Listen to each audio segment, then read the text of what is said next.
Ho ho! Merry Christmas! Right, to finish off the year, guys, we're gonna do a little Q&A. I got these questions off ChatGPT because I have no friends. You have to say that you're fine when you're No one not cares really about fine, me. but you just can't get. No, just kidding. I just came up with this video idea like 5 minutes ago, so obviously it was the quickest thing I could do.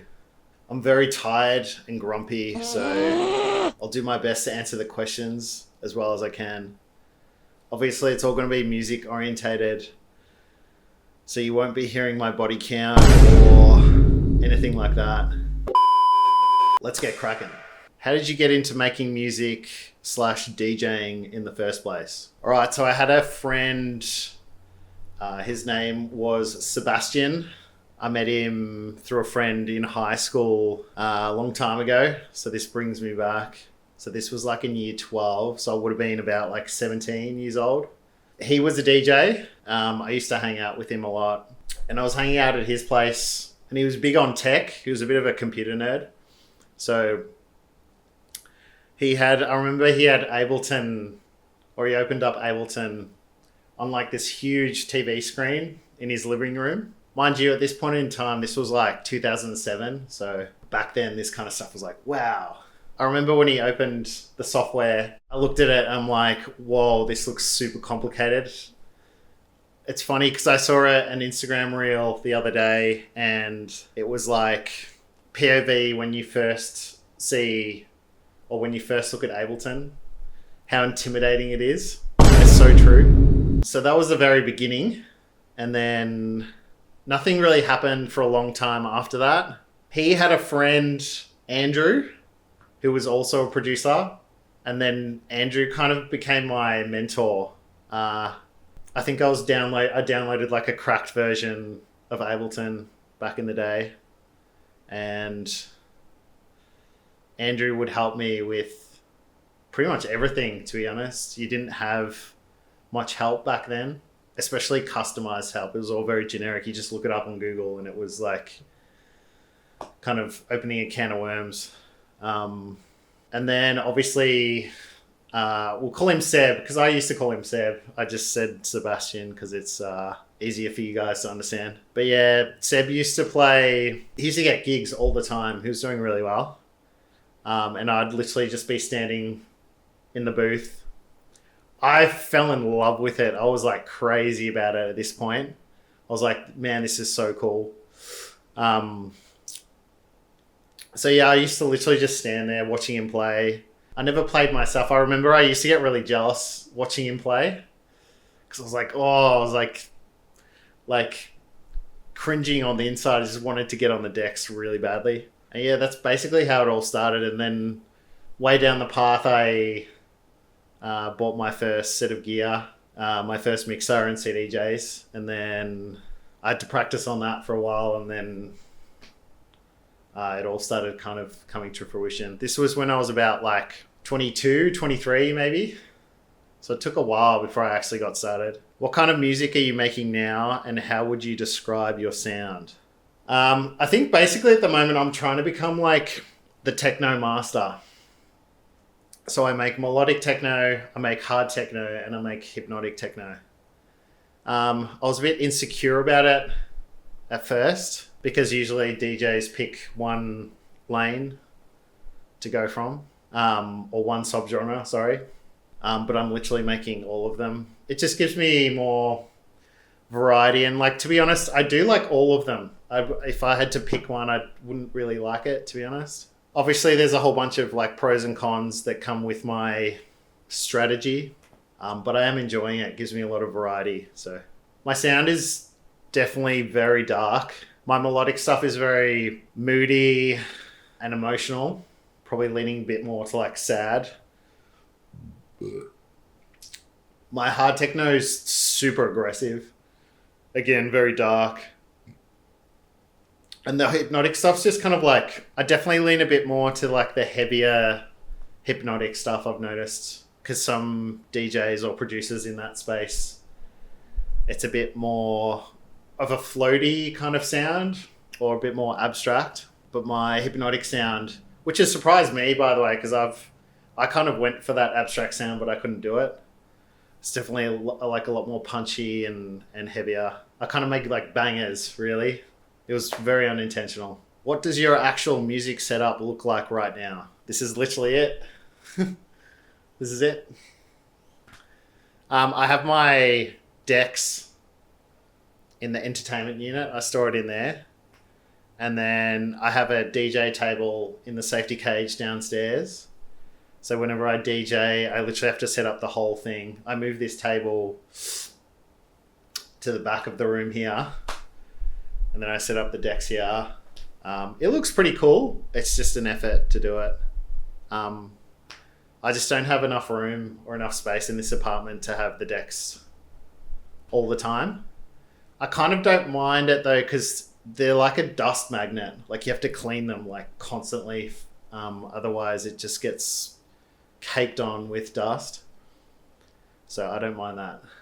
And by the way, I hope this like inspires some people watching this. Like you really don't need much to get started.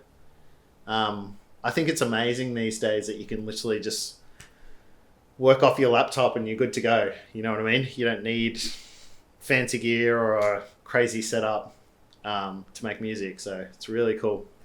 What's been the hardest part of sticking with music long term?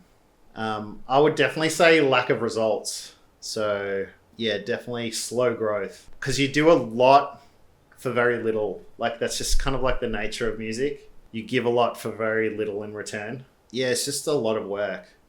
I think what's reassuring though is knowing that like you hear Alex Hormozy talking about this kind of thing a lot, is like if it's hard then it's good. It means a lot of people, this is where people tend to give up.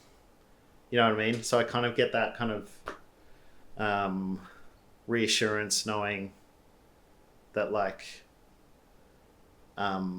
if I can just stick it out, it's worth it. What's something about making music that people don't really talk about? I would definitely say the isolation. So number one, I'm doing this all for myself. So it means I spend a lot of time on my own, working on myself basically. And then there's also like a lack of understanding from other people as well. Because really the only people who get it are the people within this scene. So if people ask me what I'm doing on my weekend, I usually just say, oh, no, nothing. Don't really have all that much planned. When really like Friday night, I'll spend the whole night making music. Saturday, I usually make a video for YouTube, which takes the whole day.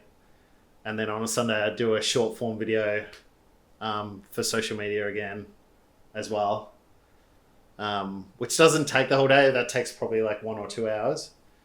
So yeah, that's my weekend gone practically. But like to the average person, all I can say is like, oh, you know, I don't really have all that much planned because I don't get it.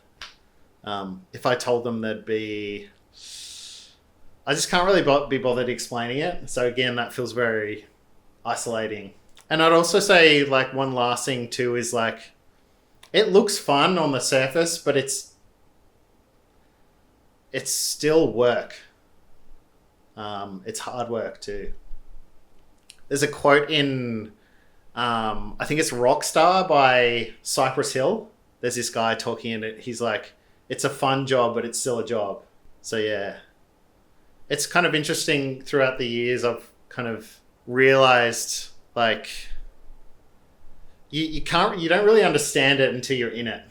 So how do you stay motivated when growth feels slow? I was thinking about this one before. I would definitely say mental toughness. That's it. Like literally like, I know if I stick to the plan, one day it will pay off. Like one day, I have no idea when, but it will pay off one day. I'm very good at like, okay, I'll set a plan and I'll do the plan. Definitely with music, by the way, because then I start thinking of like fitness and bodybuilding, and like if I try a meal plan or something, I'll give up almost like straight away. But music's a bit different. At least you can kind of like do it on and off. Like bodybuilding's like, it never stops, like 24/7. That's really hard. So I'm still human is all I'm trying to say. What's one mistake you made early on that you'd avoid now?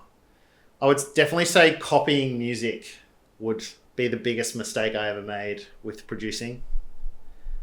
That got me in a lot of trouble back in the day.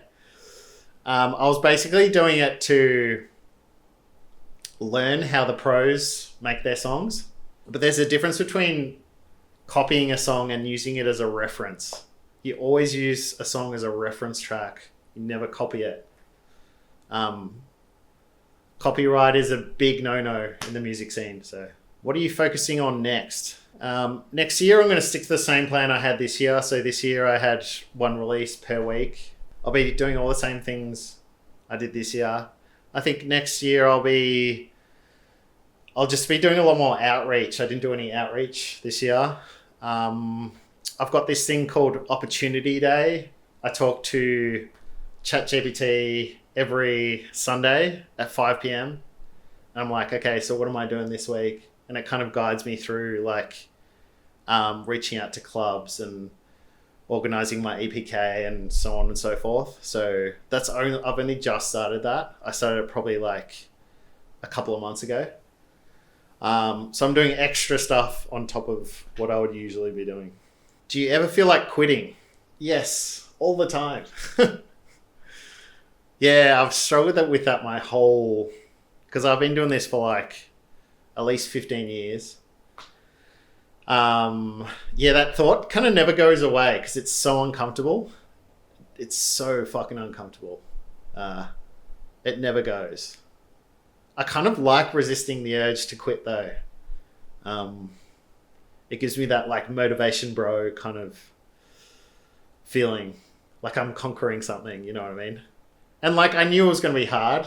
I knew these urges would pop up, so I kind of expected it. I don't know. It's just it's part of the gig. Do you actually enjoy social media as an artist? Fuck no. I do not enjoy social media at all.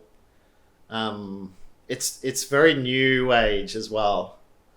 Because like probably first 5 years or something. All we had to do back in the day was like post on Facebook. Like just do like one Facebook post and you were good. But these days it's everything. Like YouTube, Instagram, TikTok. Yeah, it's a lot. It just adds... The only reason I don't like it is because it adds more work to things. I would definitely much rather just be able to focus just on the music and then that's it. Mind you, things about social media that I do like is it kind of enhances your brand and your image. So you can kind of add to the atmosphere of your sound. That's definitely a side of it that I like. But I don't like all the photography and the filming, and there's a lot of like camera work and stuff like that. A lot of video editing and all this kind of shit. I do all of this on my own, by the way. So I think it would be a lot more enjoyable if I had help. But even then, you start to rely on other people to do the work for you, and you have to pay them. They become your employees and so on and so forth. So even that can be a bit tricky. What kind of mindset do you need for darker/harder music? You need to be pissed off.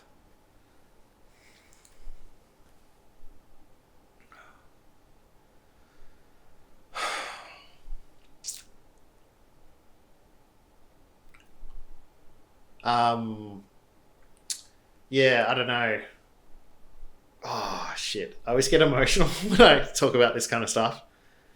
I think you need to have gone through it. Yeah. It's kind of...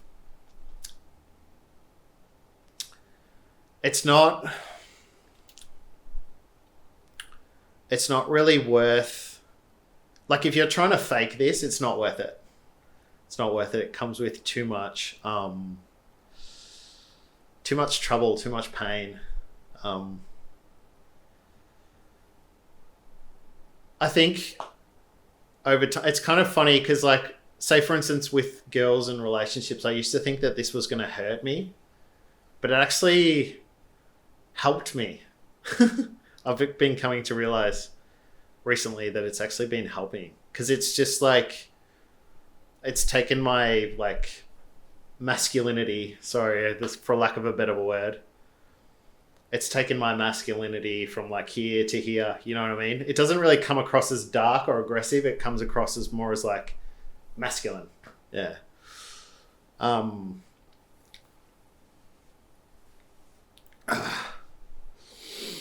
But yeah, all in all, it is because like people see me this way all the time. So if you're trying to fake it, it's just not worth it. Not worth it at all. Go do something if you want to be. If you want people to think that you're cool being a DJ, then just make happy music. Don't get into techno and it's not worth it. Yeah. And then what kind of mindset do you need for harder music? I think heavy music is not that bad. I think you can make any genre heavy, to be honest. It's just the darker stuff where you need to like tread carefully. Yeah. Is making music still fun, or does it feel like work now? It definitely feels more like work, but it's still really fun. Still really fun. Music was always uncomfortable. Always uncomfortable. It's not nice to like sit at a computer and like get really frustrated and try and like rack your brain for ideas and like I could be sitting on the couch watching TV. You know what I mean? There's much easier things I could be doing for enjoyment, but man, it's so much fun. So much fun. Yeah.